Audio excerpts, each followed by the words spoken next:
On this week's episode of Ride the Lightning, the Tesla and EV podcast, Tesla held its quarterly earnings call for the first quarter of 2025, and there was plenty covered, from the robotaxis launching in the near future, to Optimus, to the more affordable Teslas, and more.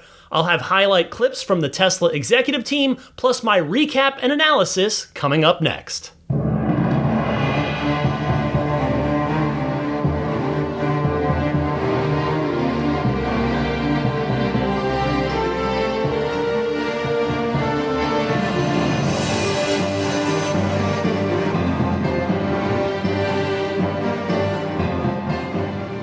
What's happening, friends? Ryan McCaffrey here, joining you as I do each and every week for Ride the Lightning, your weekly Tesla and EV podcast. Welcome to episode 508, publishing on April 27th, 2025. I'm recording on the evening of April 25th. So let's get right to it with a thank you to one of the listeners out there, Terry from Portland, Oregon. I wanted to shout him out because Terry pointed out that in my discussion of the long-range rear-wheel drive Cybertruck, there is one point in that variant's favor that's worth pointing out, and that is this. All is not lost with regard to charging other things with your long-range rear-wheel drive Cybertruck.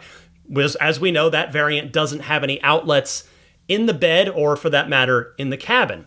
But as Terry kindly pointed out, and I went and checked out on the online Tesla shop, Tesla's now selling a PowerShare outlet adapter.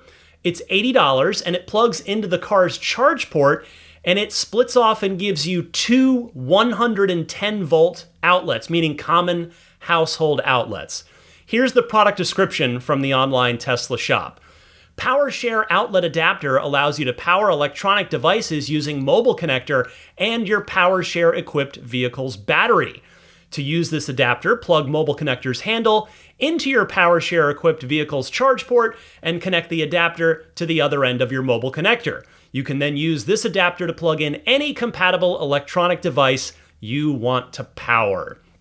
So, obviously, you still can't power any higher octane 240 volt stuff like you can with the other two Cybertruck variants, but at least you can plug in some things at a job site, like laptops or other smaller tools, or I suppose recreationally, a camping site, so you can make use of it in that scenario as well. Next up this week, to get warmed up, many of you may have also received this email from Tesla that I got. It's headlined, "Free Supercharging Won't Be Available Much Longer." And in the body of the email, it says simply, "Order soon and you'll never have to pay for supercharging. Take delivery of any new Model S or Model X, and you'll get to supercharge for free at any Tesla-owned supercharger for as long as you own your vehicle. Offer is ending soon. Order yours." So presumably, this means that maybe the free supercharging for life offer didn't give a meaningful bump to Model S and X sales, or at least it didn't with the corresponding $5,000 price increase that came along with the reintroduction of that free lifetime supercharging. So I would have to imagine that at least on the good news side, this should mean that Model S and Model X prices will come back down by $5,000 across the board once this offer does in fact end, which will probably happen at the start of the next quarter, like on July 1st would be my guess. Alternatively, let me throw this out there. What if it means that, forgetting everything that I just said, what if it means that they were actually using the free supercharging incentive just to try and clear out the S's and X's that they've got, and perhaps, I want to put a big emphasis on the word perhaps, it could mean that those Model S and X refreshes that Lars mentioned in my interview with him are coming soon? Maybe. Hopefully one of those two hypotheses is correct. Well, actually, hopefully both of them. Hopefully the refresh is coming soon, and also the price is going to come back down on the existing S and X by $5,000 here, probably at the start of the next quarter. Next, there is more to tell you about. The Teslas, they've been busy this past week. Those of you with older Model Ys, and by older, I mean not just the first-gen version, so not necessarily those of you that bought one last year, but the first couple years of production. If you've got an earlier build Model Y, you may have gotten an email this week offering you $2,000 off of a new Model Y as, obviously, an incentive to upgrade. Now, I'm not sure how many people Tesla is targeting here, like how many people are actually eligible for this, but I think you can look at this in a couple of different ways. Number one, demand is down right now. After all, it's sort of a macroeconomic situation. So the reason I would hypothesize that is because, well, Tesla didn't do this with the new Model 3 last year. I mean, I've got a July 2018 build Model 3, so right at the tail end of year one of production of Model 3, and I never got an email offering me a discount on the Highland, and neither did anybody else. So the other thing I would point out here is, number two, Tesla it might be this simple, that they might simply be trying to squeeze every last bit of demand out of the long-range all-wheel drive version of the new Model Y.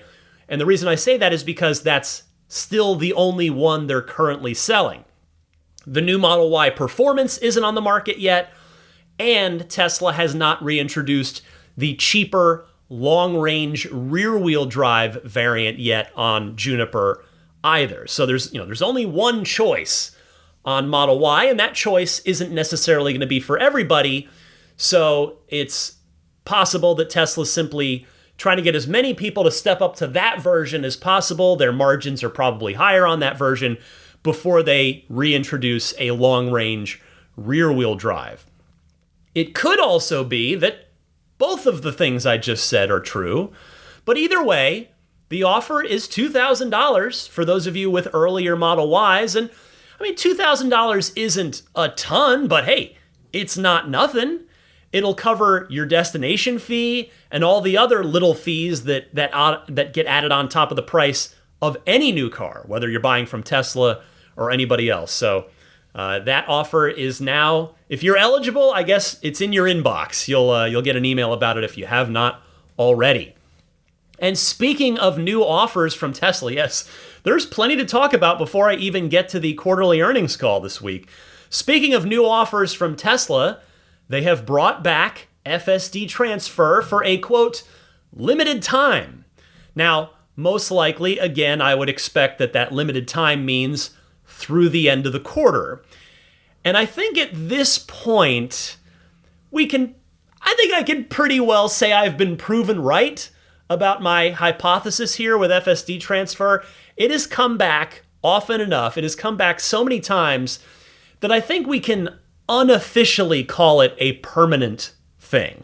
It's not available all the time. It's not available 365 days a year, but it has come back just about every single quarter, meaning it's there often enough that if you already have a Tesla with FSD that you've purchased, and you're planning to get a new Tesla, and when at the moment in time you're planning to buy that new Tesla, let's say FSD transfer isn't being offered in that moment. Well, we've had enough of a sample size here with FSD transfer going back 7 quarters now, something like that I think it's safe to say wait a month or so for FSD transfer to come back unless you just urgently need a car. Now, sometimes people find themselves in that scenario where they just need a car right away. Hey, totally get that. But if you are able to wait a little bit, I would say if you want to take advantage of FSD transfer and it's not available at the moment that you're thinking about buying,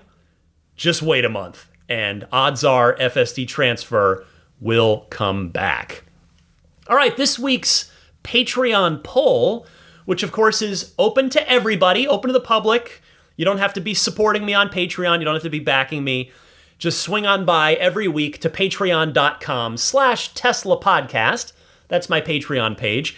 And every week I post a new poll question for anybody to jump in and vote on. And this week's Patreon poll, I wanted to get it up at the beginning of the week because of the earnings call, and I knew it was going to be a hectic one for the podcast. So this one just came from a random thought that occurred to me while I was walking Daisy last weekend. And it's about how just over time, I've really heard a lot of people in the Tesla community say that they weren't, quote unquote, car people before they then became a car person with their Tesla. So I thought I would just ask the wider Ride the Lightning community this question. And it turns out a lot of you were, in fact, like me, already car people before you got your Tesla, which is super cool. But this poll revealed that a lot of you are also consider yourselves tech people who were drawn to Tesla for that reason. The poll results were exactly 50% of the responders voted yes, I've been into cars since before I got my Tesla. But then almost as many people, 39%, said, I wouldn't say I'm a car person now, I'm more of a tech person, and my Tesla definitely scratches that itch. So I think that's super cool because that's really tapping into a market that didn't necessarily exist before. Prior to Tesla, there wasn't really a car for tech people. I don't think I could find a good example of one. So 8% of you did say, my Tesla really turned me into a car person. And then 3% of you just wanted to show the results of the poll. So I thought that was just a fun poll. Thank you to everybody that took the time to vote in that one. And again, swing on by patreon.com/Tesla podcast this week to vote in the next poll. And I'll give you the results of that poll on, of course, next week's podcast. And while I'm on the subject of Patreon, those of you who are very kindly and generously supporting my efforts here with Ride the Lightning on Patreon, I hope all of you that are at that $10 per month tier or higher enjoyed this week's Lightning Round mini episode, which I do every week on Patreon. And it was about the 14 things that I think the smaller, cheaper Model 3 and Model Y, aka the Model 2.5, aka the mini Model 3 and mini Model Y, will or won't have. So I came up with a list of things that I think these upcoming smaller, cheaper, more affordable Teslas will and won't have with them. So if you'd like to listen to that, you can support me on Patreon by heading to that Patreon page, which again is patreon.com/Tesla podcast. And if you join at that $10 per month tier or higher, you'll get access not just to that Lightning Round mini episode, but all of them. There are 140 or 139 of them now. And if you join at any tier of the Patreon, you'll get an ad-free episode each week, and you'll get early access to each week's episode as well. All the tiers, all the perks at every tier stack. That's what I was trying to say. Anyway, patreon.com/Tesla podcast. If you consider supporting me, this is a free podcast. The support comes out of the goodness of your own heart. I would be humbled and grateful if you did consider a pledge. All right, let's dig in to the Q1 shareholder letter before we get to the Q1 earnings call. As always, I will start with the summary at the beginning of the letter. It reads, in Q1, we accomplished an industry first, simultaneously changing over production lines across all factories for the world's best-selling vehicle, the Model Y. The Tesla team successfully ramped our production lines across 4 factories while managing supply chains across 3 continents without any major disruptions, demonstrating the advancement of our operational and supply chain management capabilities. AI is a major pillar of growth for Tesla and the broader economy, and key to our pursuit of sustainable abundance. Furthermore, AI infrastructure is driving rapid load growth, which, along with traditional utility customer applications, is creating an outsized opportunity for our energy storage products to stabilize the grid, shift energy when it is needed most, and provide additional power capacity. While the current tariff landscape will have a relatively larger impact on our energy business compared to automotive, we are taking actions to stabilize the business in the medium to long term and focus on maintaining its health. Uncertainty in the automotive and energy markets continues to increase as rapidly evolving trade policy adversely impacts the global supply chain and cost structure of Tesla and our peers. This dynamic, along with changing political sentiment, could have a meaningful impact on demand for our products in the near term.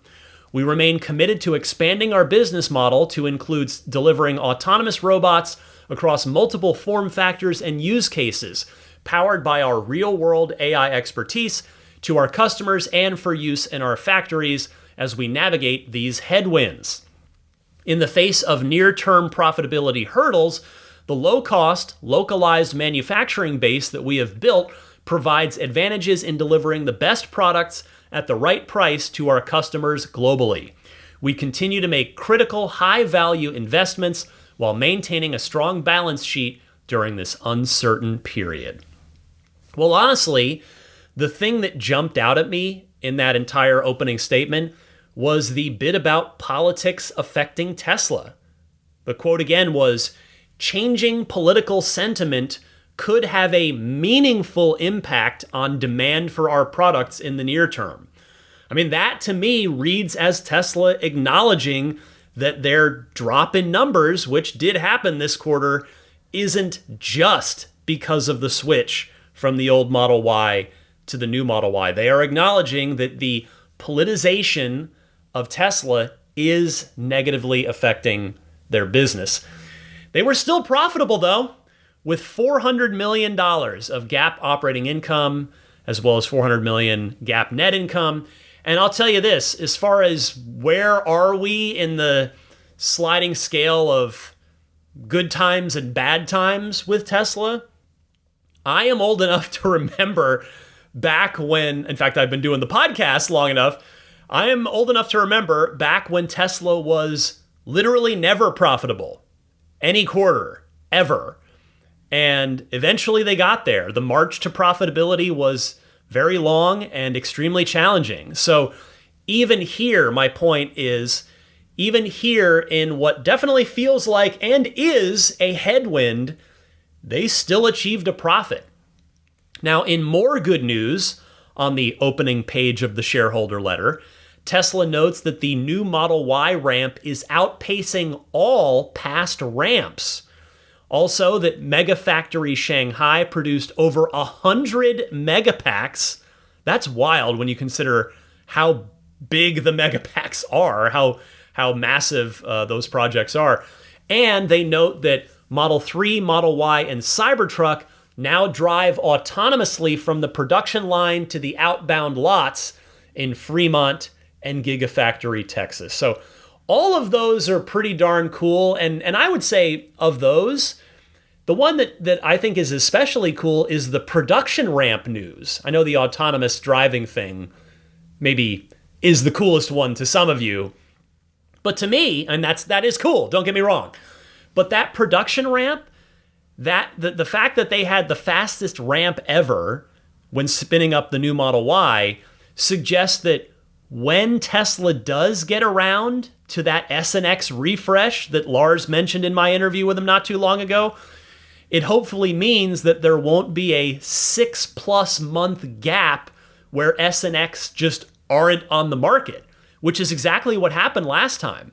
From the beginning of 2021, there was no Model S or X available until, in the S's case, June was the first deliveries.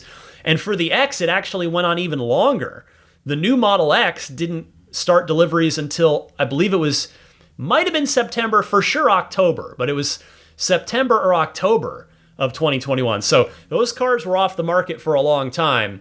And this suggests now that Tesla has gotten better and better at doing this, at changing over a production line for a refresh. And so we won't see cars disappear for very long anymore, which is very nice to know. Moving on to other parts, other pages of the shareholder letter.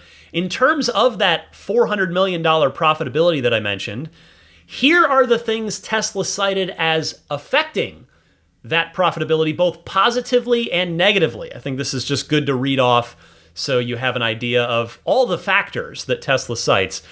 On the downside, they cite reduced vehicle average service price, a decline in vehicle deliveries, and an increase in operating expenses driven by AI and other R&D projects, partially offset by a decrease in SG&A, which is actually, I'm not sure. Some services good. I'm actually not sure. I'm not going to pretend to know. And then on the plus side, driving profitability was growth in energy generation and storage gross profit, lower cost associated with Cybertruck production ramp, lower cost per vehicle, including lower raw materials costs, partially offset by lower fixed cost absorption, primarily from Model Y production decrease year over year, and higher regulatory credit revenue. So out of those, I am really glad to see the Cybertruck becoming even more profitable on a per vehicle basis. Now note that they only said lower cost associated with the production ramp. That's all they said, but the reason that I say the Cybertruck becoming even more profitable is because we know from a previous quarterly shareholder letter that the Cybertruck is in fact already profitable. So that's where I'm making that extension of logic. So that's great news. And then certainly the energy side of the business continues to quite literally pay huge dividends for Tesla, which I know Elon has talked about multiple times on past earnings calls. He has often said that the energy side of the business will grow a lot faster than the automotive side. And in these automotive industry headwinds that we're seeing now, we are seeing that pay off right now. Next on the shareholder letter, in the automotive section, my favorite section, or one of my favorite sections, Tesla mentioned a few interesting nuggets. They divvy these up by region. So first they said, as guided, switchover of production lines for the new Model Y resulted in several weeks of lost production. During the switchover, we also prepared our factories for the launch of new models later this year. Given economic uncertainty resulting from changing trade policy, more affordable options are as critical as ever. So, in the USA section, that of course covers California, Nevada, and Texas, they say, in April, Gigafactory Texas produced its 400,000th vehicle, and the team launched the long-range Cybertruck with 362 miles of range, starting under $63,000 after incentives. Gigafactory Nevada achieved record battery pack production. That's awesome. That's me saying that's awesome, of course. Although if Tesla had just written that in there, they would have been justified in doing so. Anyway, Tesla continues saying, Model 3 and Model Y deliveries in the US are now made with 100% US-built battery packs. We continued progress on the installation of lines for Tesla Semi in Nevada and the Cybercab in Texas. Both remain on track for volume production next year. And then in the APAC region, Shanghai specifically, obviously, where their Giga Shanghai factory is, they said, we achieved record orders for a single day in the APAC region when we launched new Model Y. This is significant given the region is the most competitive EV market and is also a validation of our cost structure and competitive positioning.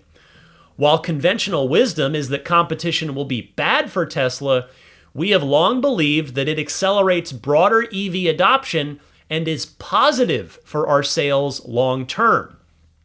The Shanghai Model Y factory fully ramped production in 6 weeks, our quickest ramp of any vehicle ever.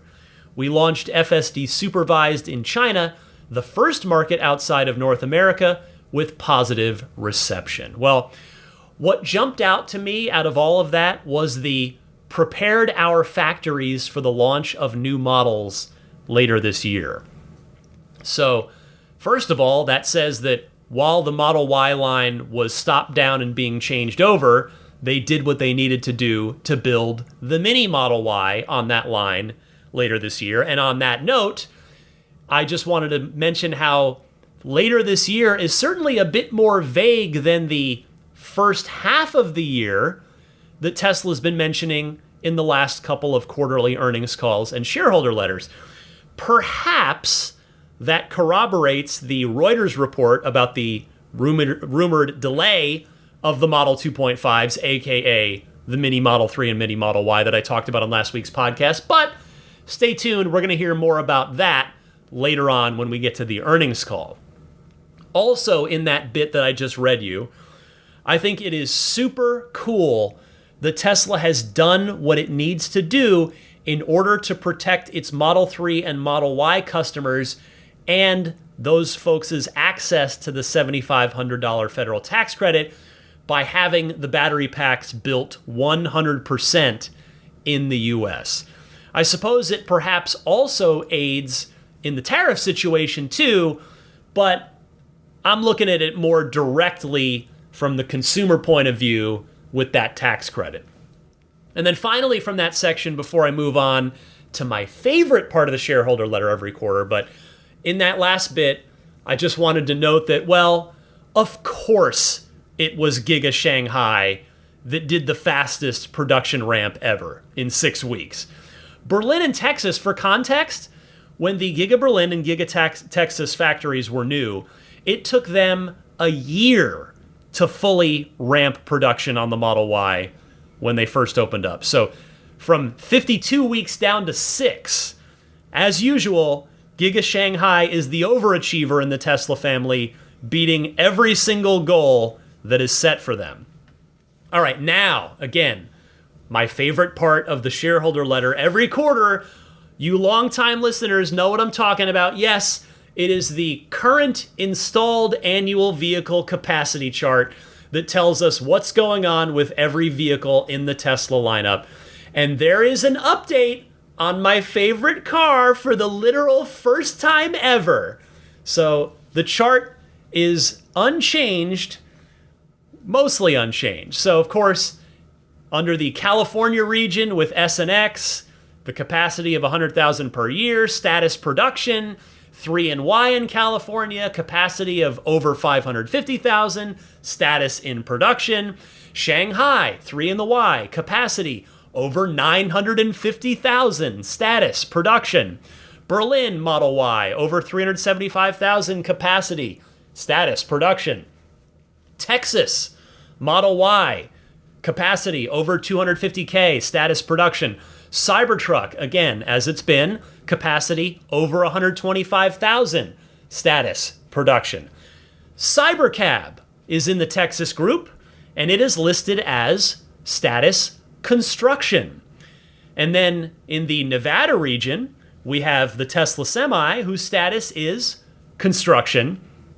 And at the bottom, still under the TBD region, although, again, I believe it's going to be built in California, which is where the other 2 lower volume vehicles get made, but the TBD region, and that is the Tesla Roadster, and the status is now changed from in development to design development. So, to make sure that I wasn't insane, I actually went back and I looked through past quarterly shareholder letters.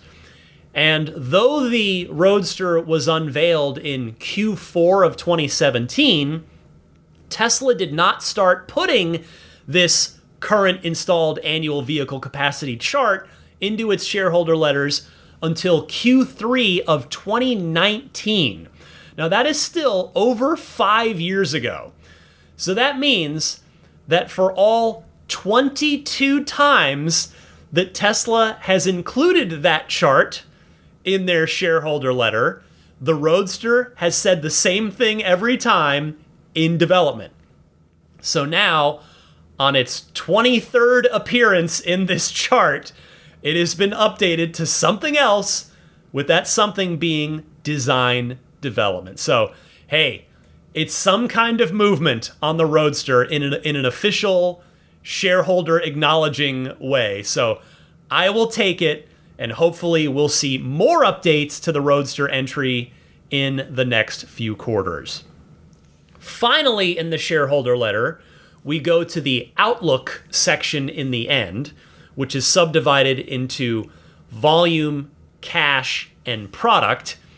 So under volume, Tesla writes, "It is difficult to measure the impact of shifting global trade policy on the automotive and energy supply chains, our cost structure, and demand for durable goods and related services. While we are making prudent investments that will set up both our vehicle and energy businesses for growth, the rate of growth this year will depend on a variety of factors, including the rate of acceleration of our autonomy efforts, production ramp at our factories, and the broader macroeconomic environment. We will revisit our 2025 guidance in our Q2 update," meaning the next quarterly shareholder letter. And it sounds like that they are going to give some kind of new, probably lower production and delivery guidance in that Q2 letter. And that's presumably when we'll know when to expect the Model 2.5s or Mini 3 and Mini Y. So should be a good one next quarter, one way or the other. Under the cash section of the Outlook page, they say, as usual, we have sufficient liquidity to fund our product roadmap, long-term capacity expansion plans, and other expenses. Furthermore, we will manage the business such that we maintain a strong balance sheet during this uncertain period. So remember how every quarter at this point in time I talk about Tesla's growing Scrooge McDuck style silo of cash?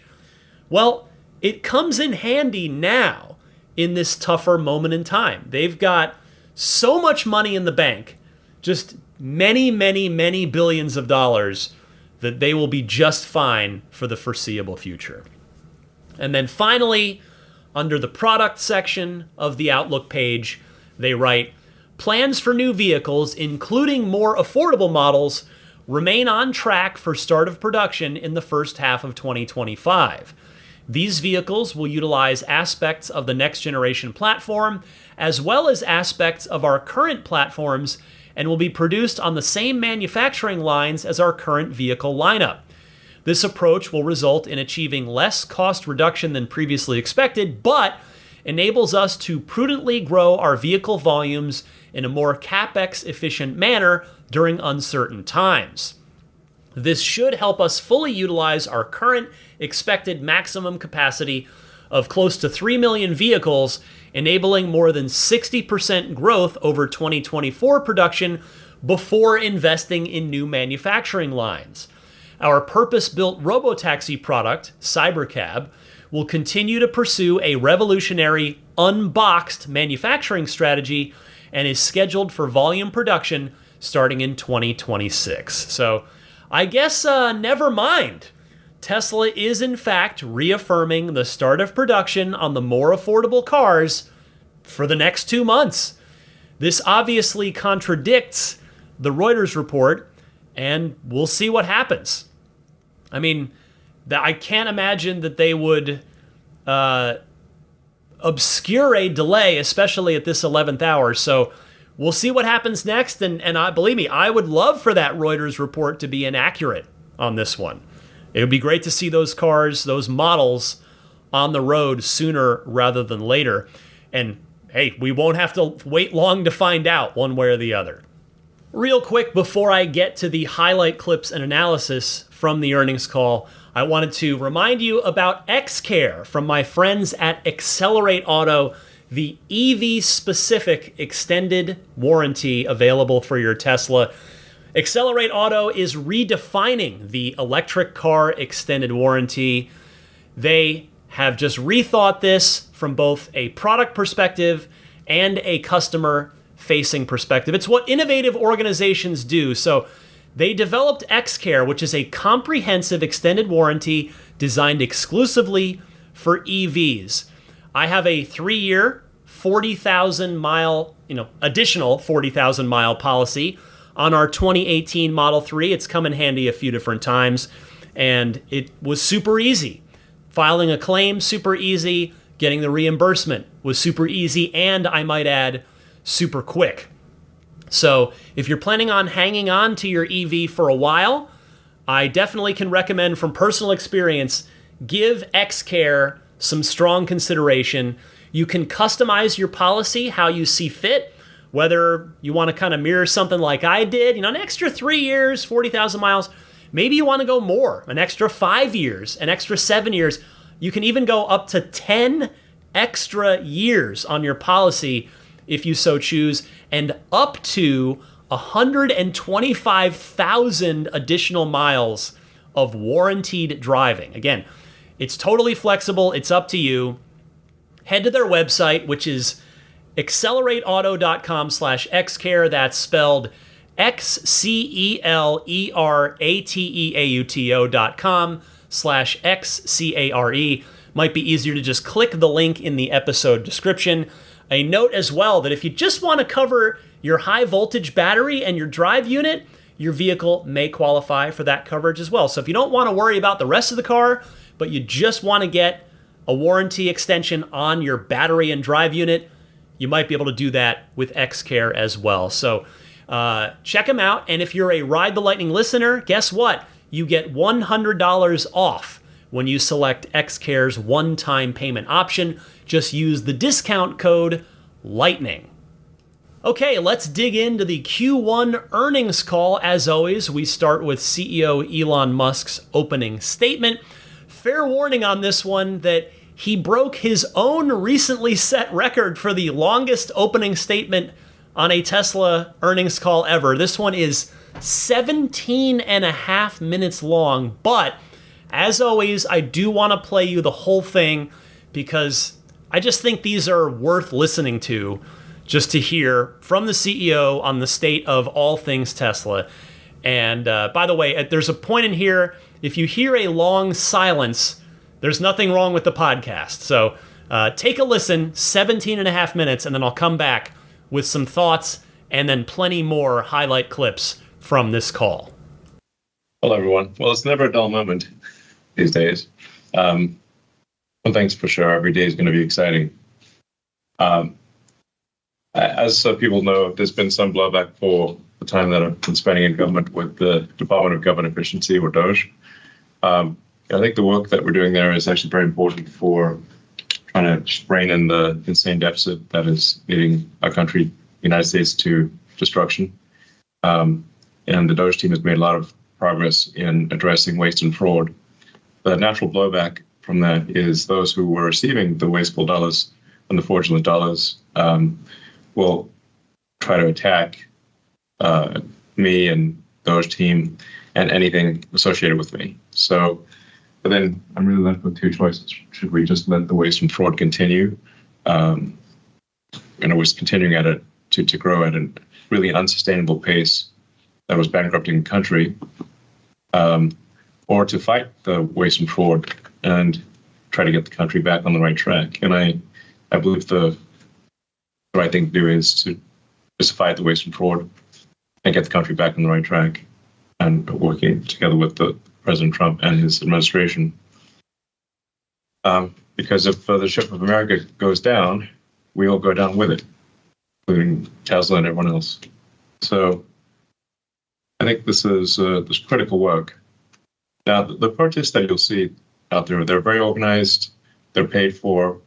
They're obviously not going to admit that the reason that they're protesting is because they're receiving fraudulent money, or that they're the recipients of wasteful largesse.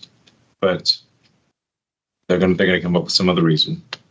But that is the real reason for the protests. The actual reason is that those receiving the waste and fraud wish to continue receiving it. That is the real thing that's going on here, obviously. So now that said, I do think there's the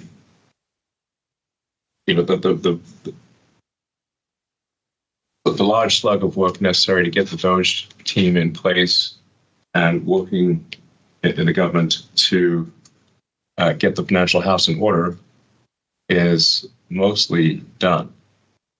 And I think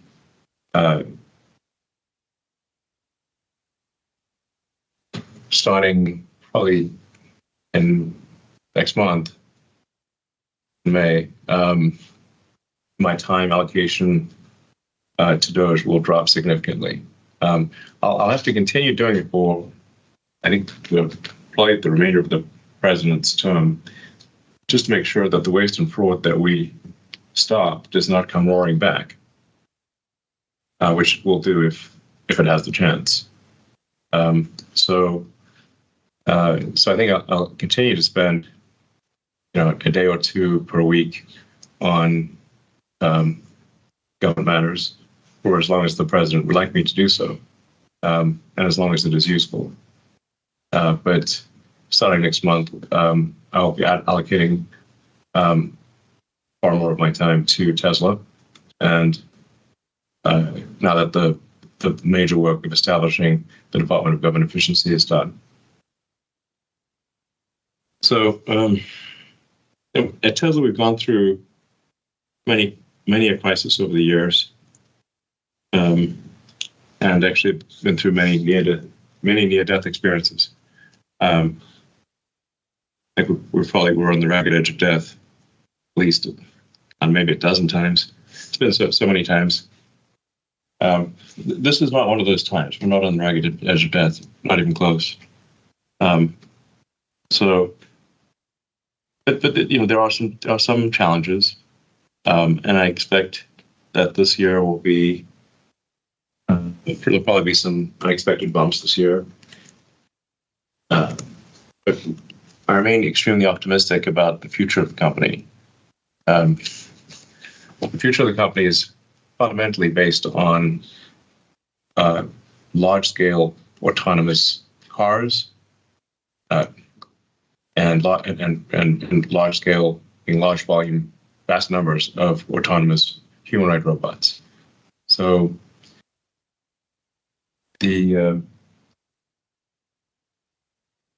value of a company that makes truly useful autonomous humanoid robots and autonomous useful vehicles at scale, at low cost, which is what Tesla's going to do, is staggering. I continue to believe that Tesla, with excellent execution, will be the most valuable company in the world by far. But that's an important if. We must execute well. But if we do execute well, I think Tesla will be the most valuable company in the world by far. It may be as valuable as the next 5 companies combined. So, but there'll be a few bumps along the road before that happens. I said, I think on the last earnings call that, that we'll start to see the prosperity of autonomy take effect in a material way around the middle of next year. Well, we still expect to be selling fully autonomous rides in June in Austin, as we've been saying for now several months. So that's continued. But the real question from a financial standpoint is, when does it really become material and affect the bottom line of the company, and start to be a fundamental part of when does it move the financial needle in a significant way? That's probably around the middle of next year, second half of next year. And then once it does start to move the financial needle in a significant way, it will really go exponential from there. So I'd encourage people to look beyond like the,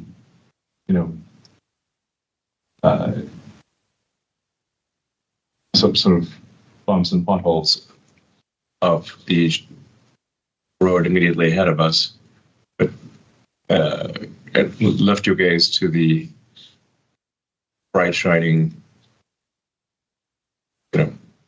citadel on a hill. I don't know, some Reagan-esque imagery, and that's where we're headed, and not too distant future, like I said, end of next year type thing. So, let's see. with respect to supply chain risk, something that Tesla has been working on for several years is to localize supply chains. This actually makes sense from a cost standpoint, and from a logistics risk standpoint. Is to have the supply chains be at least located on the continent in which the car is built. And so we are, I think, the least affected car company with respect to tariffs, at least in most respects. I mean, it remains to be seen. And now tariffs are still, tough on a company when margins are still low. But we do have localized supply chains in North America, Europe, and China. So that puts us in a stronger position than any of our competitors.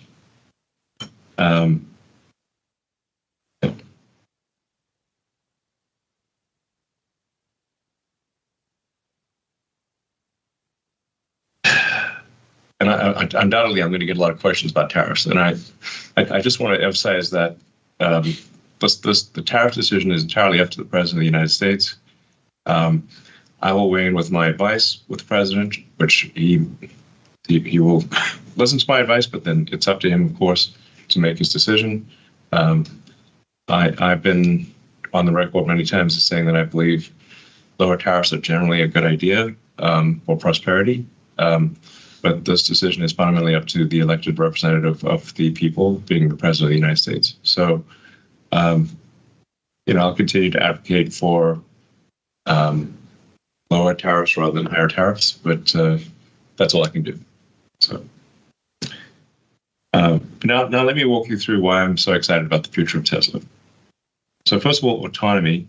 The team and I are laser focused on bringing robotaxi to Austin in June. Unsupervised autonomy will first be solved for the Model Y in Austin, and then actually we should parse out the terms robotic taxi or robotaxi and just generally like what's the Cybercab, because we've got a product called the Cybercab, and then but any Tesla, which could be an S3, X, or Y that is autonomous, is a robotic taxi or robotaxi. It's very confusing. So the vast majority of the Tesla fleet that we've made is capable of being a robotaxi or robotic taxi. And as we're going from, once we can make the system work where you can have paid rides fully autonomously with no one in the car in one city, that is a very scalable thing for us to go broadly within whatever jurisdiction allows us to operate. So because what we're solving for is a general solution to autonomy, not a city-specific solution for autonomy, once we make it work in a few cities, we can basically make it work in all cities in that legal jurisdiction. So once we can make it basically work in a few cities in America, we can make it work anywhere in America. Once we can make it work in a few cities in China, it can work anywhere in China, likewise in Europe, limited only by regulatory approvals. So this is the advantage of having a generalized solution using artificial intelligence and an AI chip that Tesla designed specifically for this purpose, as opposed to very expensive sensors and high precision maps of a particular neighborhood where that neighborhood may change or often changes, and then the cost stops working. So we have a general solution instead of a specific solution.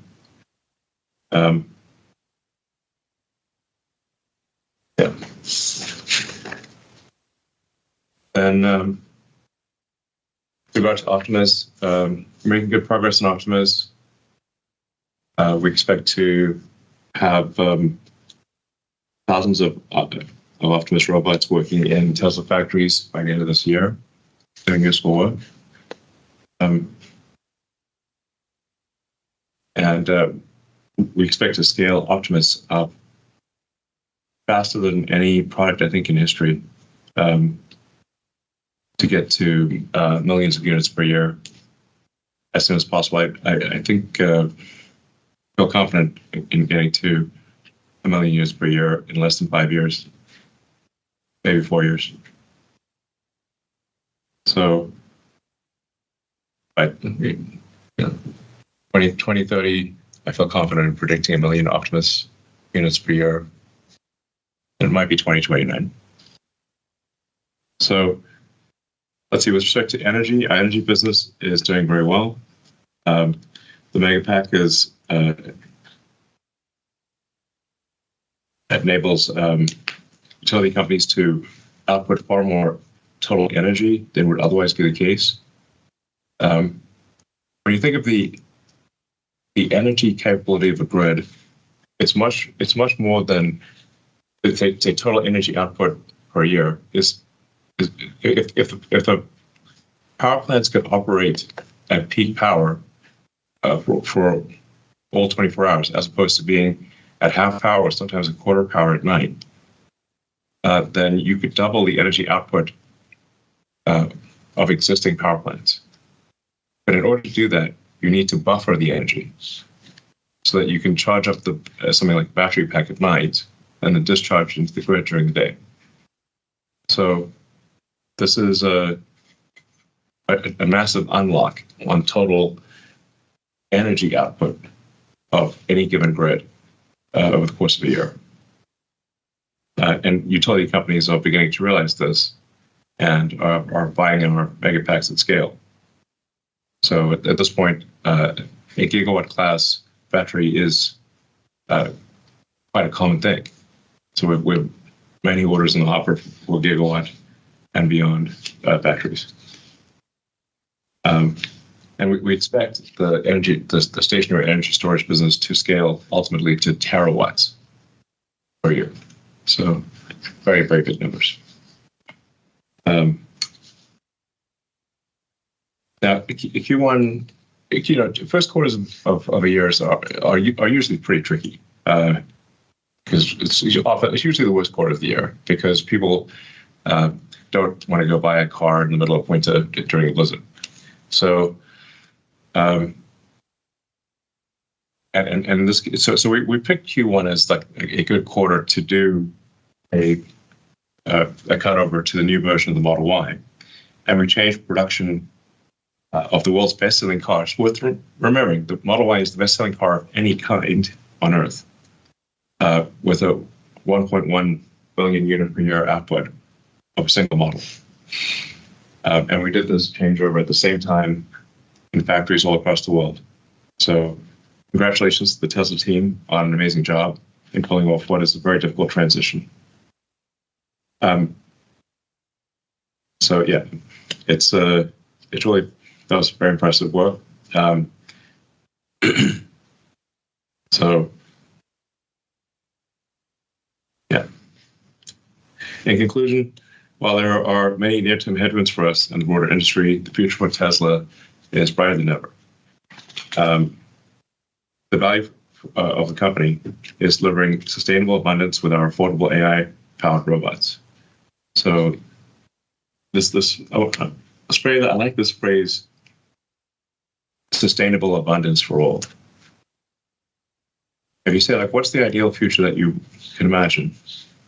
That's what you'd want. You'd want abundance for all in a way that's sustainable. It's good for the environment. Basically, this is the happy future.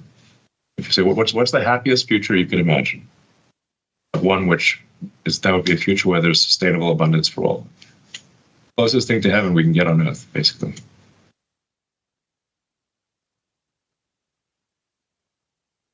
So thank you again to the Tesla team for all their efforts at this challenging time. I look forward to continuing to lead the team to great success in the future. Okay, well, that was a lot. He certainly did not beat around the bush with regard to addressing the negativity around the Tesla brand in recent months. I will let you make of his comments what you will there, But getting back to everything else that he brought up, it sounds like he will be back at Tesla in the next month or so, though perhaps still not as much as before, given that he said he's going to work at Doge 1 or 2 days a week for the foreseeable future. I mean, I may be wrong here, as I'm by no means a political expert, but I feel like I read somewhere recently that Elon is officially hired on by the government in some sort of like special employee designation, and that comes with a maximum of like 100 days that he's able to work in a year or something. So that might also be contributing to his time winding down a bit with Doge. But anyway, autonomy, as you can hear there, autonomy and Optimus continue to be his primary focuses with Tesla. You can just hear it.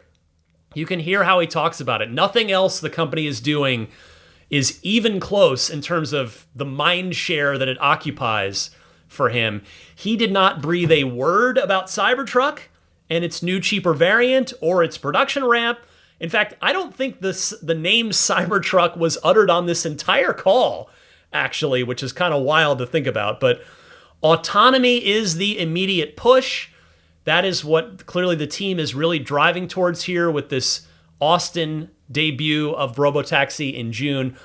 And again, it seems like we are just a couple months away from, and I say this tongue-in-cheek, but because I'll be watching, we are a couple months away from seeing YouTube get filled up with endless videos of people taking Tesla robotaxi rides in Austin. But regarding Optimus and the ramp to 1 million Optimus units in a year in about 4 to 5 years from now, I just want to say that I certainly hope that a significant price drop happens, or it'll come down significantly over time as that ramp progresses, because I do have to politely wonder if there's going to be demand for 1 million robots per year when they're $25,000 a year.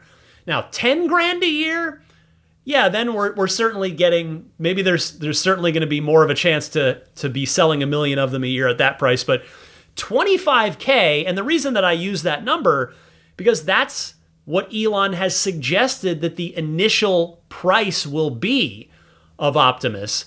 And 25K is just more money than most households are going to be able to either afford straight up or justify, in my opinion. So, because 1 million units a year is a lot. That is a lot.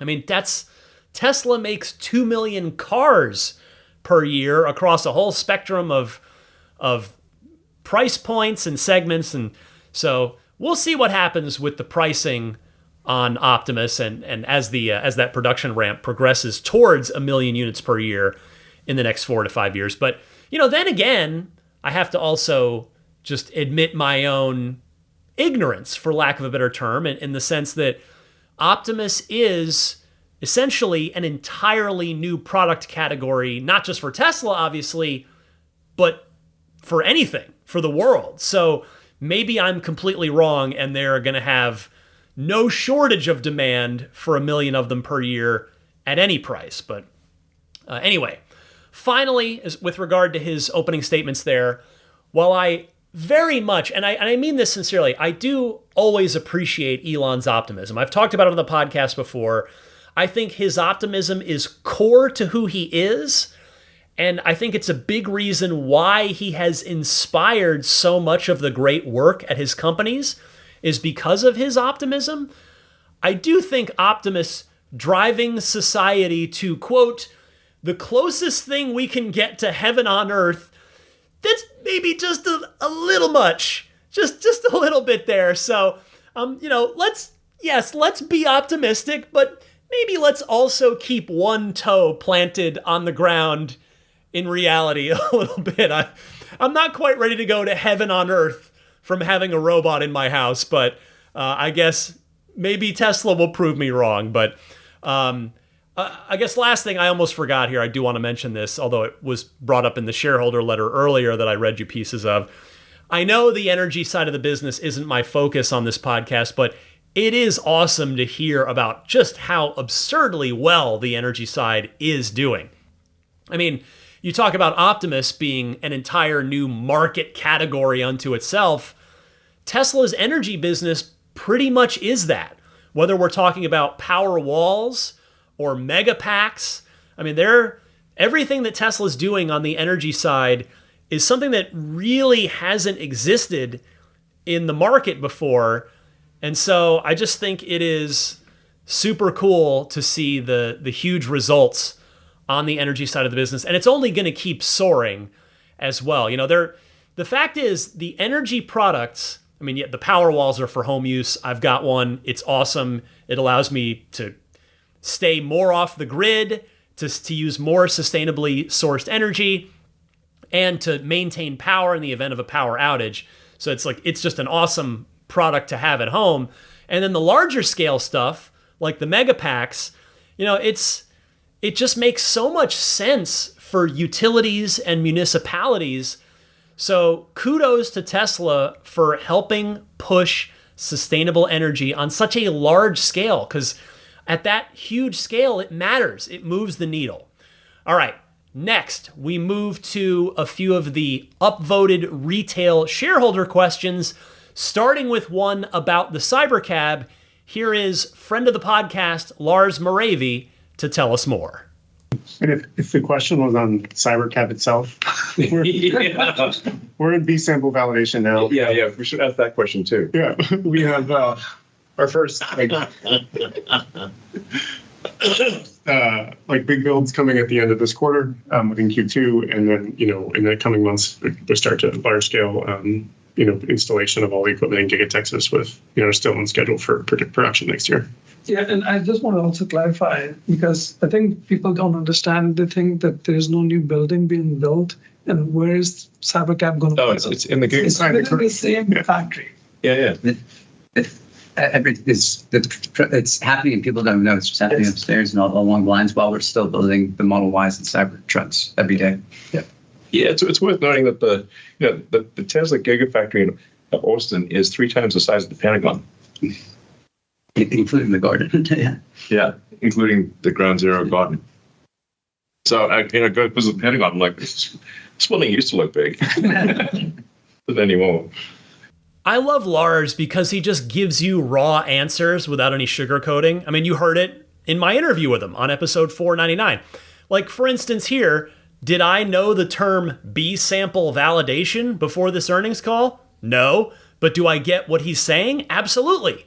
It's a real answer that gives us great insight into where Tesla is at in the process with the Cybercab. And the good news is that they are really moving along. Now, to supplement what Lars just said there, I will add that Joe Tegtmeyer, the Giga Texas drone guy who I've cited on the podcast before, recently captured images, and by recently I mean this past week, of what are most definitely, or I have to caveat that by saying almost definitely, Cybercab castings stacked outside the factory. So they're doing test runs of those the same way that they did test runs of Cybertruck castings before production got going on that truck. So yes, there is real, meaningful progress being made on the Cybercab, with proper test builds apparently due to come off of a slower version of the unboxed method assembly system at the end of this quarter, which, hey, that's just 2 months from now. Awesome. All right, next up, a great question from retail shareholders about when we will get unsupervised FSD in our own cars, meaning when we can actually use them as robotaxis, sleep in them, send them to school to fetch our kids, etc. Before the end of this year, not necessarily within the U.S. We do want to test. We're at Tesla, we're absolutely hardcore about safety. We go to great lengths to make the safest car in the world and have the lowest accidents per mile, and fewest lives lost. So we want to be very careful. So we want autonomy to be definitively safer than manual driving. So it's not enough that it just be as safe. It needs to be meaningfully safer than if it's for cars manually driven. So, and we want to confirm that there's not something. We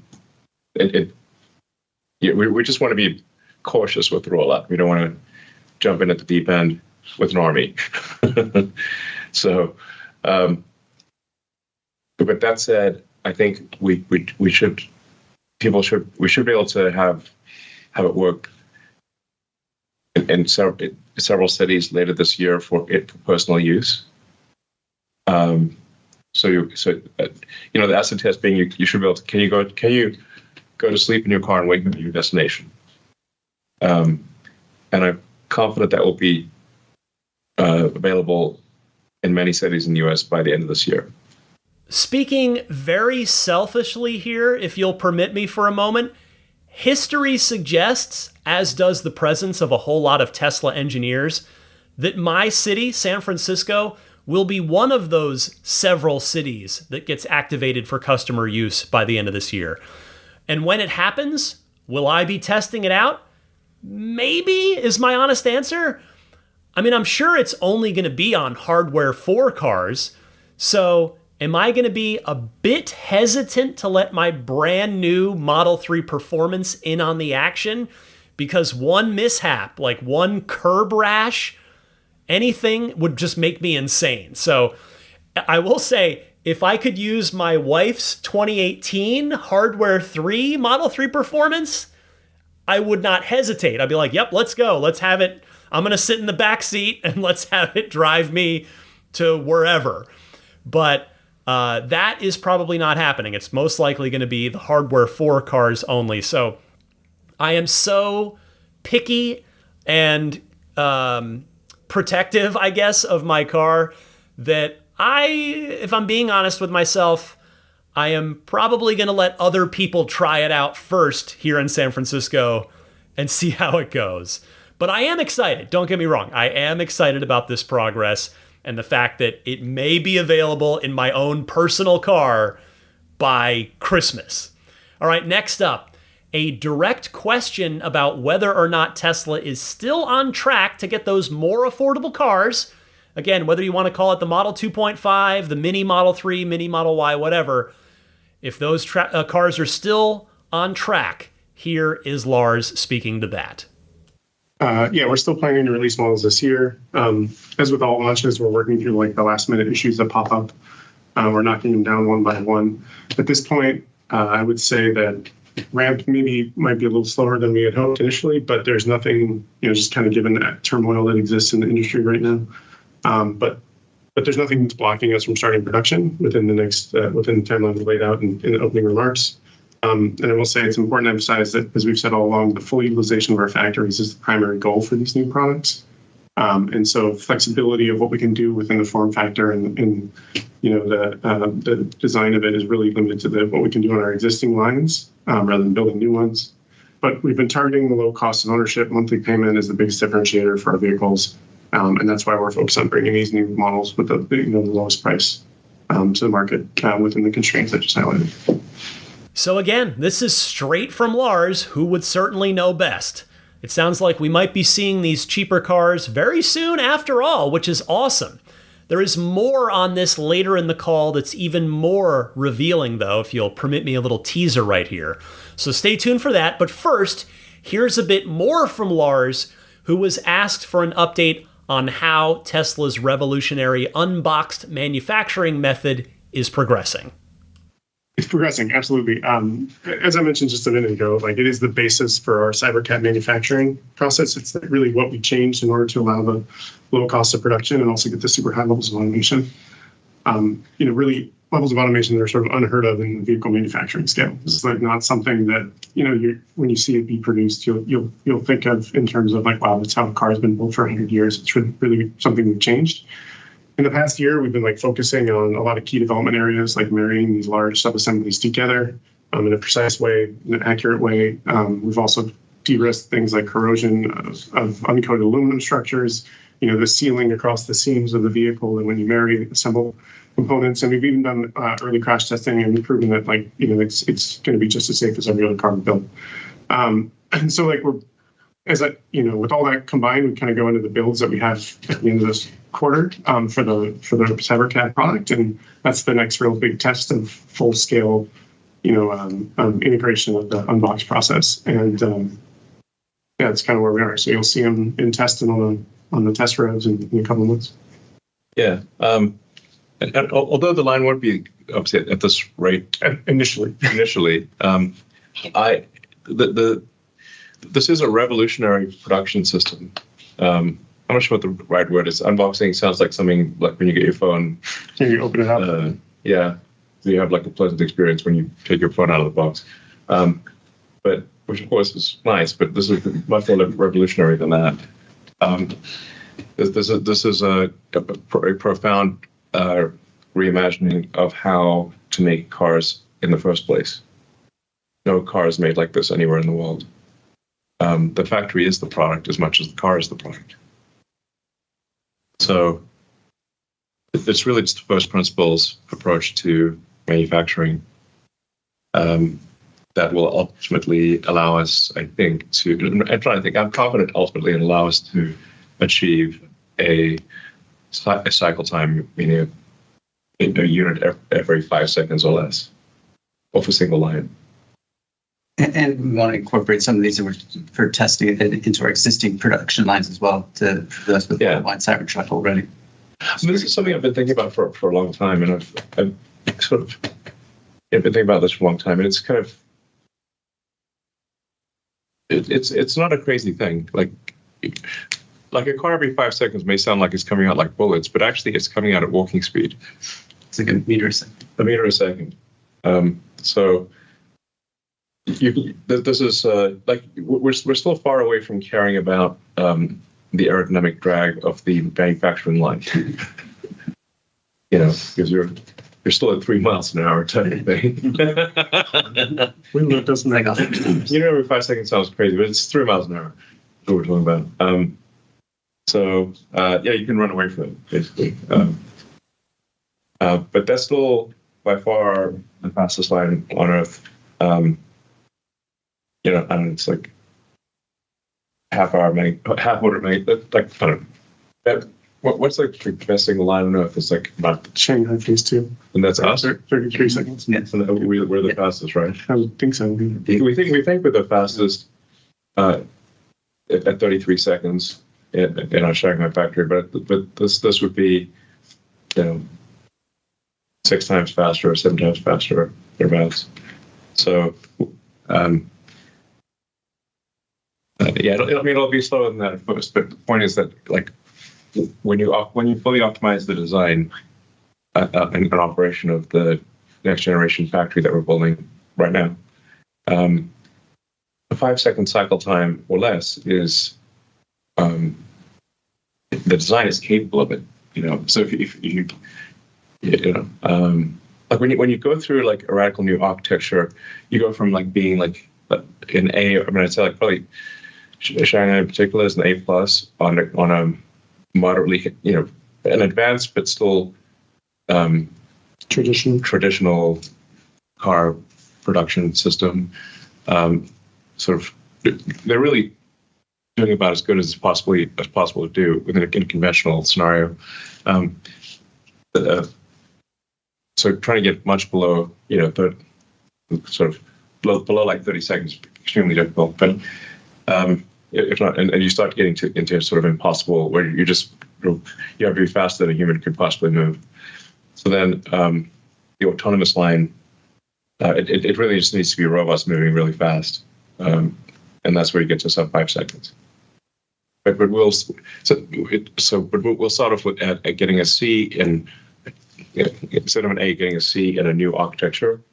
But then the potential is there over time to move that up to an A+ within an A+ architecture. So more good stuff from Lars right there, with Elon also adding some good context. I hope that Tesla releases footage of the unboxed manufacturing in action at some point, because I think we'd all love to see that. I certainly would. I mean, they might not put it out when it's still running at half speed, or I guess likely even less than half speed to start with, especially on these test builds. But I hope that at some point they do publicly show that off, because that would just be a really, really cool thing to see, especially at full speed when it's fully up and running. Up next now, a direct question upvoted by retail shareholders about whether or not the order rate has been affected by all of the circumstances surrounding Tesla over the last little while, which I think was a smart way to word the question on the retail shareholders' behalf, meaning to compliment them, since it does take into account, the phrasing of it takes into account the changeover to the new Model Y. So here is the response to that. So in Q1, as mentioned earlier, we took the best-selling car of the last 2 years and ramped up all 4 of our global factories. And in less than 8 weeks, we've already gone to the rate of our previous Model Ys in the factories. So just kudos again to the team for the great job there. And despite the economic strain and negative articles that in California in Q1, Tesla remained the best-selling car, not just EV. And additionally, we had a record number of test drives globally in Q1 as well. So interest remains high. And so right now we continue to see, good interest still in the vehicle. Yeah, I mean, Tesla's not immune to sort of the macro demand for cars. Yes. You know, so when there is economic uncertainty, people generally want to pause on buying, doing a major capital purchase like a car. But as far as absent macro issues, we don't see any reduction in demand. Correct. And that's where we continue to focus on affordability. And it's a fundamental focus there. Yeah. Well, it's super cool to hear that they had a record number of test drives in Q1. They were certainly doing their best to get people behind the wheel of the 3, the Y, the Cybertruck. They were sending out a lot of marketing emails, which, hey, why not? I mean, there's no harm in those. You can always unsubscribe if you don't want them. So, it's really neat to hear that they had a record number of test drives. And I imagine the new Model Y really fueled a lot of that. I mean, the Cybertruck a bit, because they were certainly pushing the Cybertruck quite a bit too. But yeah, the new Model Y, that's the car. You test drive the new Model Y. I think you're going to be hard-pressed to choose anything else in its category. And if you have an old Model Y, like if you're an existing Tesla owner, the new Y is probably going to tempt a lot of upgrades. But anyway, I'm glad that they don't feel like there's any kind of demand issue outside of, as Elon had kind of put it there, the macro environment headwinds. All right, now we move on to the last few clips. I've got 1, 2, 3, 4, 5 more clips for you. I promise these are shorter clips. These are from the institutional analysts, and the first one here is about a 2-minute clip, and it's about what's still required software-wise for unsupervised FSD. And I wasn't going to play this until I heard what, to me, was a particularly interesting bit near the end of it. Take a listen. Yeah. We are aware of the interventions that are happening in the public bills, and that's why we are hardcore burning it down. And really just picking some initial launch city helps us focus on solving all the issues that you'd face here. For example, we're focusing on Austin. We're not solving all the issues that customers in Boston or somewhere else might face. And then here we just a big list of all the issues, just burn it down, and that's what the team is working on, along with other redundancy issues. For example, if one of the computers goes down right now in the customer fleet, it would throw the red hands and ask you to take over, but we don't want that kind of situation. So you're solving both the reliability issues of the autonomy software and also the reliability issues of the system software together for Austin. Yeah, we just worked through a long tail of unusual interventions. And these are really very rare. As I was saying earlier, you have intervention every 10,000 miles. I mean, that's a lot of driving you got to do to even find one case where that happens. Yeah, and some interventions are happening due to systematic like missing functionality. For example, for handling emergency vehicles correctly, you don't need to consume audio as an input. But then the customer-facing versions don't have audio input, but the version that's going to be in Austin will have audio input and so on. Okay, but would you have like remote operators, for example? I mean, every now and then, if a car gets stuck or something, someone will unblock it. But it's just because we are a bit conservative and tend towards more safety than even if we get stuck every now and then. We do have remote support, but it's not going to be required for safe operation. If anything, it's just required for more availability. Anyway, it's only a couple months away, so you can just see it for yourself in a couple months in Austin. I wonder how remote operation is going to work. I mean, I guess I can surmise how it's going to work. Presumably, it's through the car's cellular data connection, and then the remote operator just uses the car's cameras to get the car out of whatever little edge case tough spot that it's in. And Waymo has this too, of course. I mean, you have to really, lest a customer literally get stuck somewhere if the car, can't do what it needs to do. So as for how quickly the robotaxi fleet will scale, here's the response to a question about that. We're still debating the exact number to start off on day one, but it's like, I don't know, maybe 10 or 20 vehicles on day one. And watch it carefully, then scale it up rapidly after that. So, we want to make sure that we're paying very close attention the first time this happens. But yeah, you'll be able to, end of June or July, just go to Austin and order a Tesla autonomous drive. 10 to 20 cars in all of Austin on the first day. I presume that those cars are going to be in high demand if there's only 10 to 20 of them. But of course, it makes sense for Tesla to start small and scale up. There's just too much riding on this for the company as a whole to rush into it. And certainly we all know that Tesla does have the receipts when they say that they are a safety-first company, right? That's the crash test results of all 5 Teslas speak very, very strongly to that.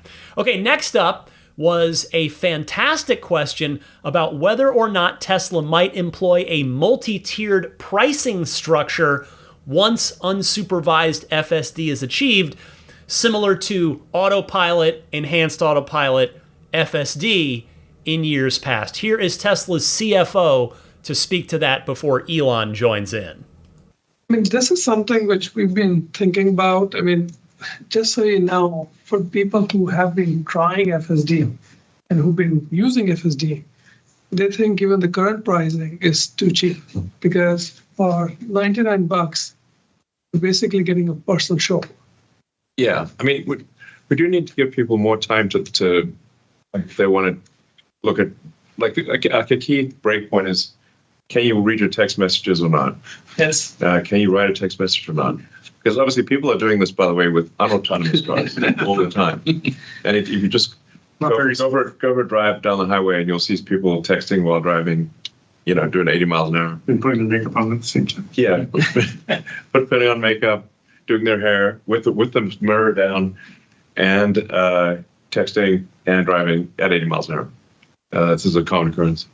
So people eating lunch, you name it, shaving, So anyway, but right now the car is very insistent that you pay attention to the road, which reduces the value somewhat because it's very rigorous about you paying attention to the road, and we'll gradually lighten up on that with every few weeks or every month we'll relax that a little bit, make it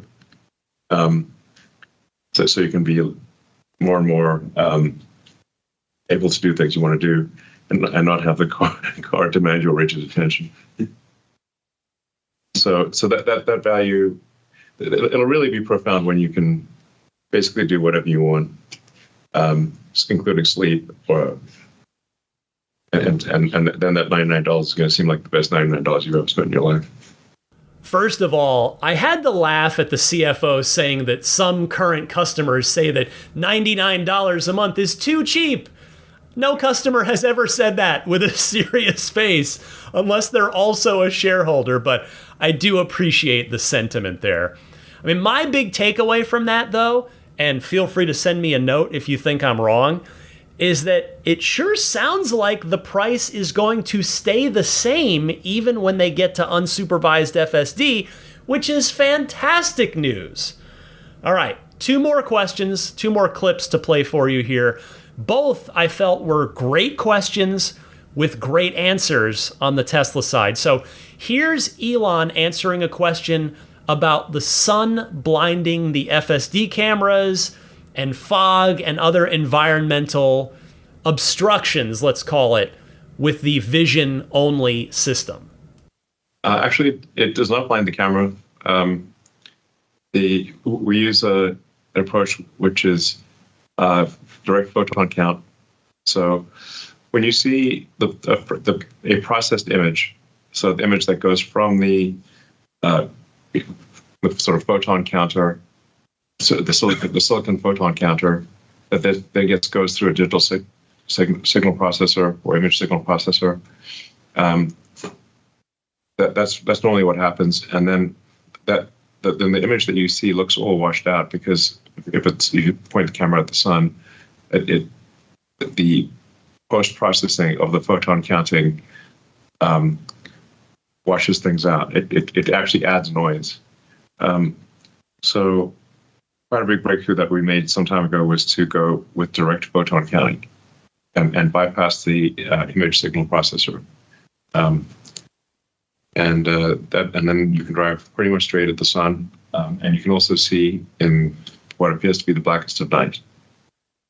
And then, in fog we can see as well as people can.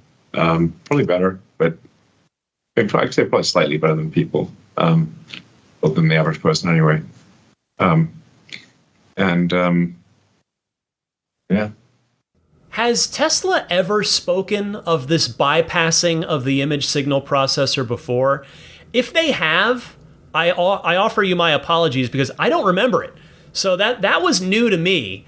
And that is super cool that they found a way around that sun blinding the cameras thing, which has probably made all of us with FSD nuts at various points in time. I just think it's so neat that they found a way around that. And in fact, come to think of it, I don't think I've seen the dreaded 1 or more cameras are obscured message on my screen in quite a while. So there you go. All right, finally, here is Tesla's CFO and our friend Lars answering a fantastic direct question from an analyst about that recent Reuters report that I talked about on last week's podcast, asking if the more affordable cars are delayed, and then a dead-on follow-up about whether they are simply just smaller Model 3s and Model Ys. Take a listen.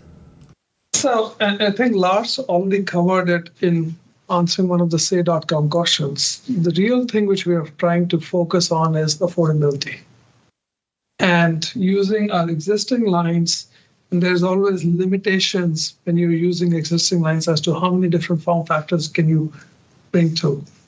So that's the way I would say you should think about it. And I don't know if Lars anything more to that. Yeah, I think I said this before in other calls. Like, with recent upgrades to the Model 3 and the Model Y platforms, we made some pretty great cars at pretty great prices, and we added a bunch of features and things like that.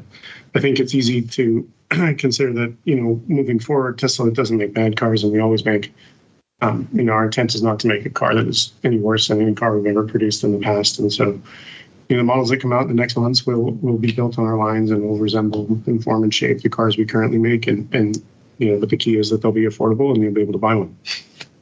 My interpretation of that answer, again, you may disagree, is that the more affordable cars are, in fact, a smaller Model 3 and a smaller Model Y.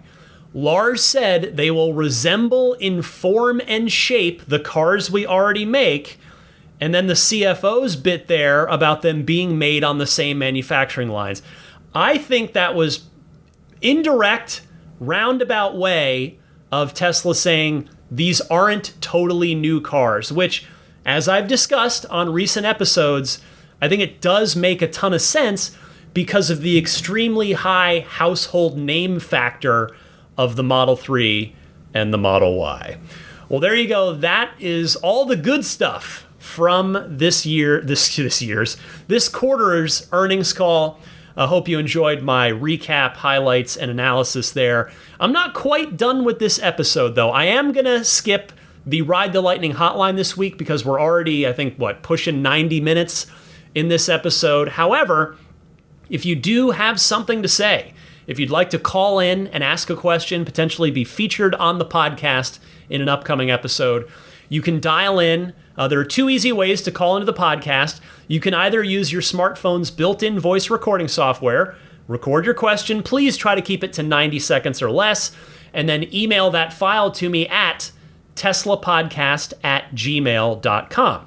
Or you can take that same 90-second or less question and call in and leave a message anytime on the Ride the Lightning hotline. It's a toll-free number, and the number is 1-888-989-TSLA. That number again, 1-888-989-8752. And I will be right back with your pro tip of the week and a bit more right after this. Hi, this is Franz von Holzhausen, and you're listening to Ride the Lightning with Ryan McCaffrey, the Tesla unofficial podcast. Well, as for what's going on with me and my car, which I've named the Soul of Adventure, not too much. It's funny, I got the big spring update in the old car, the 2018, but I haven't gotten it in the new car yet. And the new car is the one I really wanted on because that's Matrix headlights, and lots of other fun stuff that I am keen to check out for myself. So hopefully by the time you hear this, it'll have been pushed out to me. But for the time being, it's the old one got the update first. Hopefully you've gotten it by now as well in your car. I wanted to give an entertainment recommendation this week, and it's a video game, and that video game was stealth announced and released this week, although there'd been a lot of leaks and rumors about it prior. But nevertheless, that game is The Elder Scrolls IV Oblivion Remastered. So this is a 19-year-old game that's very near and dear to my heart. I reviewed it for Official Xbox Magazine, which is where I started my career. I reviewed it 19 years ago, and I just love this game so much. I've put hundreds of hours into it over the years. And it's, if you've played Skyrim, which odds are you have because it's one of the best-selling games of all time, Oblivion's the one that came before Skyrim. So if you're a little younger than me, maybe you never played Oblivion, maybe this is your first time. For me, somebody going back to it, they really did a tremendous job on this remaster. Like visually, it looks great. They made a few quality of life improvements on the gameplay side. Nothing like radically game-changing, but just smoothed some rough edges out. So a few modernizations on that front as well. So really a great job. It's on Game Pass if you're a Game Pass subscriber on either Xbox or PC. Otherwise, you can buy it. It's a $50 game on pretty much all the major modern platforms: PC, Xbox Series X and S, and PS5. Let's go back to Tesla now and get a pro tip of the week. Here's one from Joe in California. Hey Ryan, this is Joe from California, calling in because I had just discovered something pretty interesting about my Tesla Model 3, manufactured in 2018, so it does not have the external speaker. I don't know if this applies to the vehicles that do have the external speaker, but what I noticed was about the light shows. With Tesla's recent update adding the ability to start a light show from my phone, I've started doing that whenever I'm walking out to my car from work because it's just fun. And I noticed one song in particular that I have off a USB, off online, is a lot louder, or a lot quieter than I remember. It's usually really loud. If I max out the volume within the car and I start it and I get out, it's really uncomfortably loud. Whenever I start it from my phone, even though I max out the volume, because whatever, it's funny, it's not that loud. So right now I just did a test where I started it from my phone and said no dance moves, started it max volume, heard what it sounded like, started it from my phone again with dance moves, it was substantially louder. Same max volume, same song.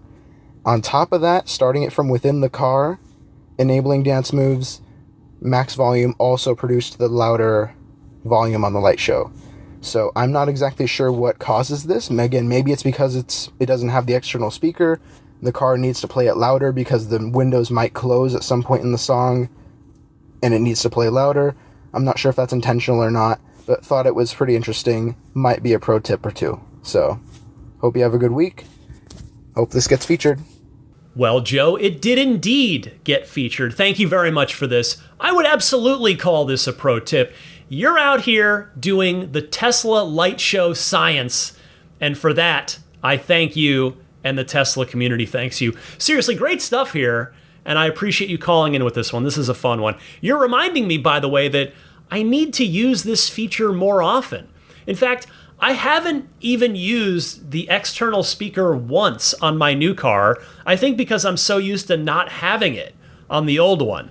And I know that I can use it to mess with my daughter by having the car fart at her, or I could say something funny through the speaker like it's a megaphone. So, Joe, take care. Thanks again for calling in with this pro tip.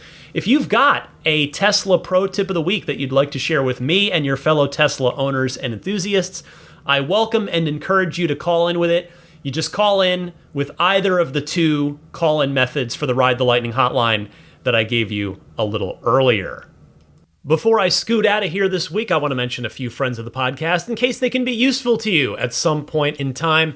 AbstractOcean.com offers a 15% discount off of your first order. They carry so many different excellent aftermarket accessories for all the Teslas as well as the Rivians as well. So just take a look over there, abstractocean.com. You'll find a lot of great lighting kits for the inside and outside of your car, meaning for outside, meaning stuff like puddle lights, and inside, meaning, brighter interior accent lighting or different colored interior accent lighting. Just lots of neat stuff. You want to take a look over there when you get a chance.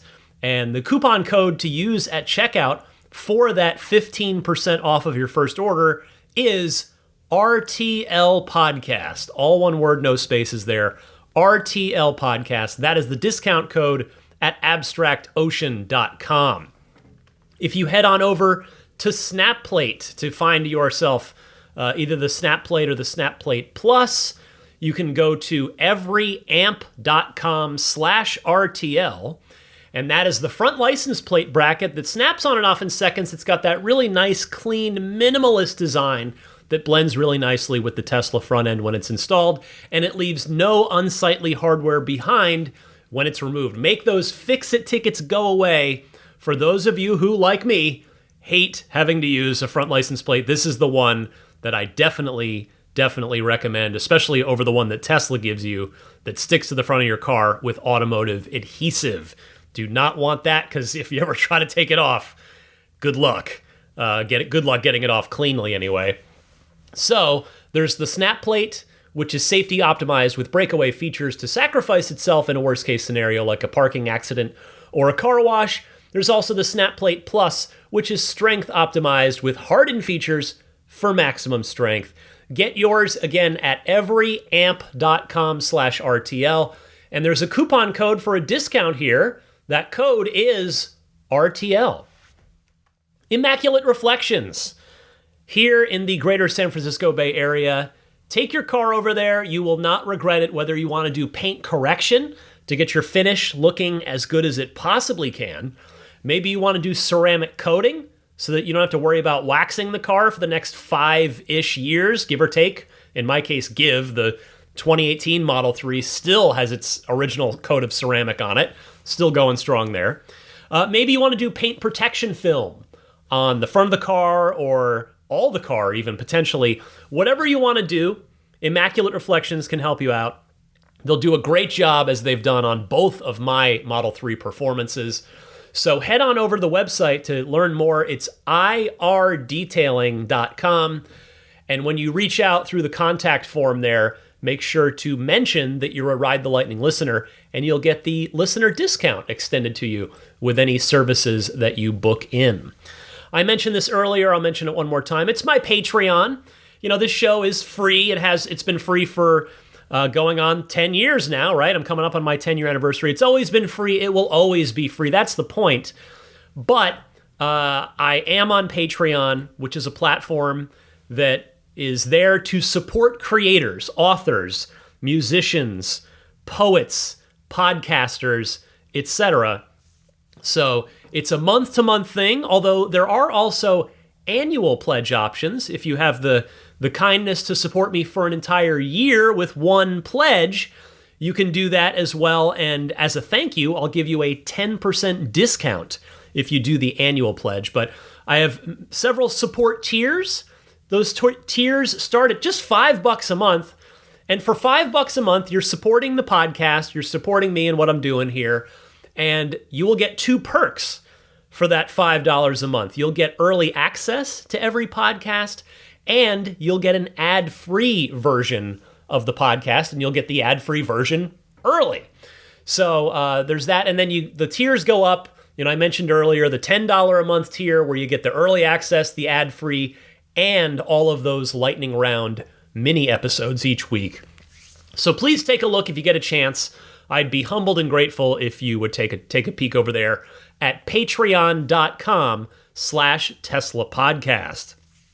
I do recommend that you follow this podcast on whatever podcast service you prefer.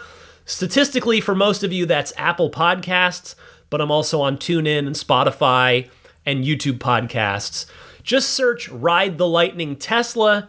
You should find me pretty easily that way, and just click the follow button. It's totally free. And what it does is it will send you a push notification every time there's a new episode. And with this podcast, of course, that's every Sunday at 9 a.m. Eastern, 6 a.m. Pacific. Finally, you can follow me on X and or on Instagram. I have the same username on both, and that username is DMC_Ryan. You can also email me anytime about Tesla or EV related things at teslapodcast@gmail.com. Lastly, I just want to say hello and thank you to the top tier Patreon supporters, the Maximum Plaid tier, the Roadster in Space tier, and the grandfathered in, not officially still available anymore, but the Plaid level supporters that have kindly continued to back me at that level. So I'll start the shout out with the Roadster in Space tier backers. They are Pete White, Lyle Austin, Steve Radspinner, Fernando Cordero, Lawton from Chicago, Sean Neidig, Neil Weaver, Jackson Wallace, Rolf and Jennifer Evers, Howard Anthony Smith, Victoria Iacovetto, Tesla Hitchhiker 42, Kara Weston, Robert from near Philly, American Home Contractors, Doug Carey, Michael Gallo, and Tony Figueroa. Next up, the Maximum Plaid backers. Big shout out to Jonathan Wales, Cameron Clark, Daniel Grummer, Seth Capello, Nick and Tony, the Galpin family, Ryan from New York City, Darren Nickel, Kaz Barnes, Patrick Wisniewski, Gil Cabrera, Todd Badger, Joe Edgel, Kevin Yank, the Tesla Owners Club of San Joaquin Valley, Will Stedman, Justin Perez, Jeremy Harris, Chris Beach, Tom Mills, Corey O'Donnell, Aaron, John Cody, Joel Sapp, Paul Casarino, Chris Osborne, KB, Adam Lavoie, Jason Chalukas, Travis Krenzel, Bruce Otterstein, Tom Behan, Josh Pennington, John from Cream Ridge, New Jersey, Dustin Hart, Derek Finley, Charles Clement, Adam Christie, Damon Klein, Jeff Brown, Jerry Slinger, Clayton Goodfellow, Michael Mizrahi, Kenneth Corbett, Brian Bertoglio, and Kim Bay.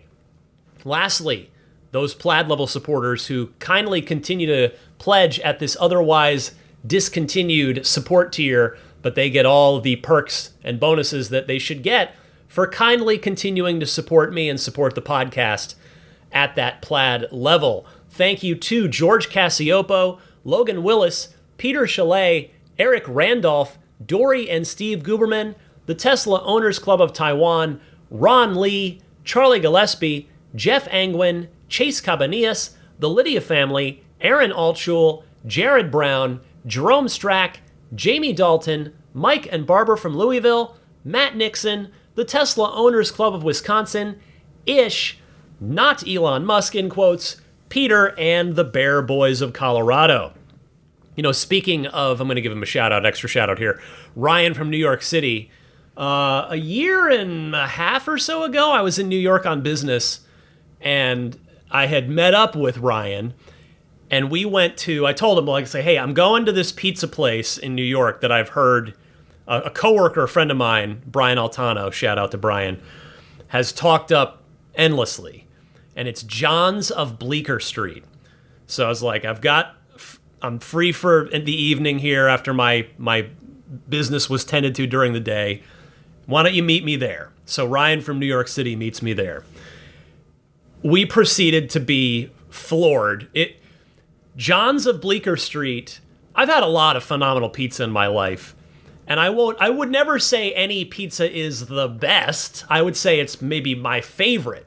But I've had so much great pizza over the years. We're lucky. We have a lot of great pizza here in San Francisco. You might not think so, but we really, truly do.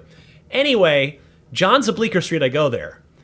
And it was the best pizza that I've ever had. It was my favorite. It was insanely good.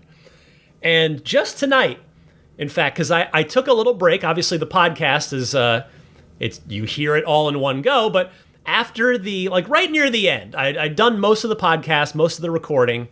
But after the pro tip of the week, when I just had that last little bit to do, I stopped and I had to get dinner ready for my daughter and myself.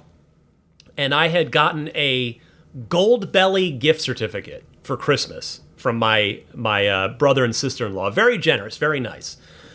And if you're not familiar, Gold Belly is a website where they've got partnerships with tons of bakeries and restaurants and pizzerias and all like regional food from all over the place. And so there are a lot of famous pizzerias on there. John's of Bleecker Street's there. So what they do is they basically I think more or less bake the pizza in their oven. And then effectively it's like freeze dried or I don't know if it's par baked. I mean, it came when I took it out. It's like it looked pretty done. So I think I was basically just reheating it. Anyway, so the gift card, I forgot about it. And then the other day, like last weekend, I was like, oh yeah, I got to use that Gold Belly gift card. So I see John's at Bleecker Street on there, and I go, okay, well, I have to try it, the mail order version, and see if it travels. Because again, eating it there, it was the most amazing pizza I've ever had. And I just ate it right before this last little bit that I recorded. And I have to say, it was good, but it definitely wasn't the same. And I don't want to cast a pall over all of Gold Belly, because the reason I'm gonna give them credit here, I think it can vary based on the food and with pizza specifically, the type of pizza, because John's is, by the way, if you're I'm done with Tesla stuff. If you're just bored out of your mind right now and wondering why I'm going off on a pizza tangent, the show's over. You can stop anytime if you like. But if you want to hang out for this last little bit, welcome. But I've previously ordered stuff from Gold Belly. Specifically, I did the same thing. I was on a business trip a number of years ago, and I had heard that Lou Malnati's was awesome. Was this incredible, one of the, there are a few, I've learned since, a few like pretty famous deep dish Chicago pizzerias. Of course, I recognize, I've learned also that tavern style, the cracker thin crust is actually the one that locals more commonly eat, but deep dish is obviously that's a thing too. And I had gone on a business trip to Lou Malnati's and had a deep dish pizza there, and I was blown away. It was awesome. I wouldn't compare it to New York. It's just very apples and oranges. It's just a totally different thing. I know, Jon Stewart likes to make jokes about it as it's like it's like just casserole, which, that's all fine. But the point of this is to say that after I had eaten Lou Malnati's in Chicago at a Lou Malnati's restaurant, sometime later I'd found out that you could order it online. They're like, they would ship it to you. And I thought, okay, well, there's no way it's going to be anywhere close to as good as it is in the restaurant, but I'll try it. Okay. ordered it, tried it. It was like note perfect. It was so good. And my theory was that it worked because the deep dish pizzas are just cooked in regular electric ovens. So it would translate well to the home oven. And so ordering the John's of Bleecker Street, which is a coal-fired pizza, ordering that off of Goldbelly, I was a little more skeptical. I was like, I don't know. I mean, the Lou Malnati's translated brilliantly. We'll see about this one. If it's not great, hey, it was a gift card. It's not actually coming out of my pocket.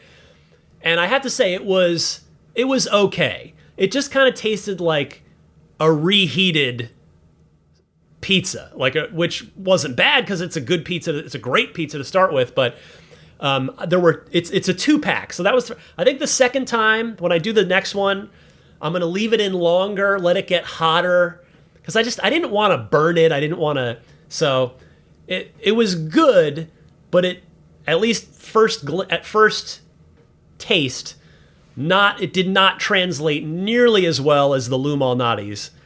By the way, I would wholeheartedly recommend ordering Lou Malnati's online. Like it's if you have an appetite for deep dish pizza, it's phenomenal. Just like a flaky, buttery crust, beautifully thick mozzarella in there with a nice, like, chunky sweet sauce. Anyway, we're transitioning. We've just gone from Ride the Lightning into Ryan's pizza hour, I guess. But anyway, that all that is to say, eating the John's of Bleecker Street that I ordered through the mail tonight just reminded me of eating the real thing at the actual John's of Bleecker Street with Ryan from New York City. So shout out to Ryan. I hope he remembers that night fondly as I do. We had a great time. So that'll do it. That was everything.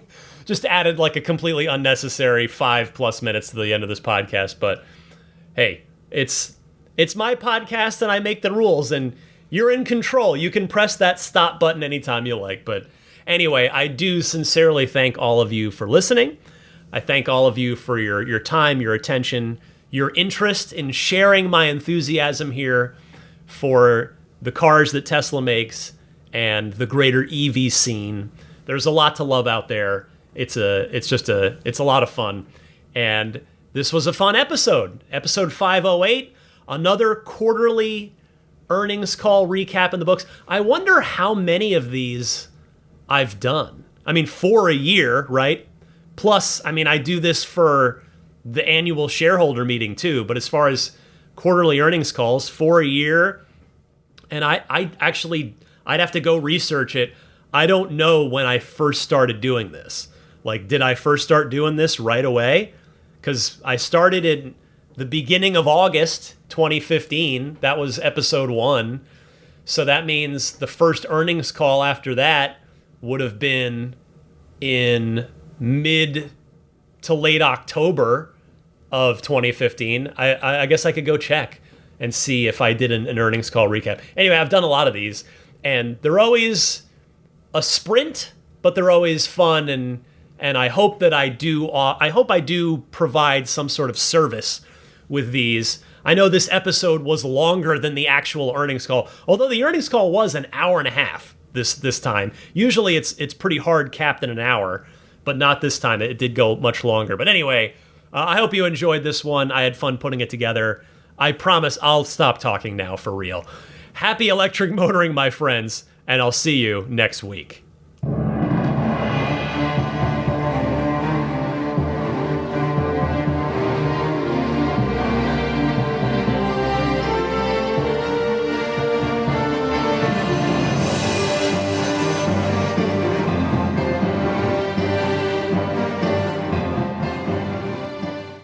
Elon Musk, people don't like Elon Musk. The guy founded PayPal and Tesla, and people are like, yeah, but he's a troll and a bad dad. I'm like, so was mine. He did nothing to fight climate change.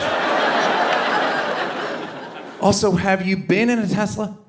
Have you been in a Tesla? My buddy let me drive his Tesla. I laughed out loud at how fast it went. Been clinically depressed my entire life, on dozens of medications, in a Tesla for 13 seconds, cured forever.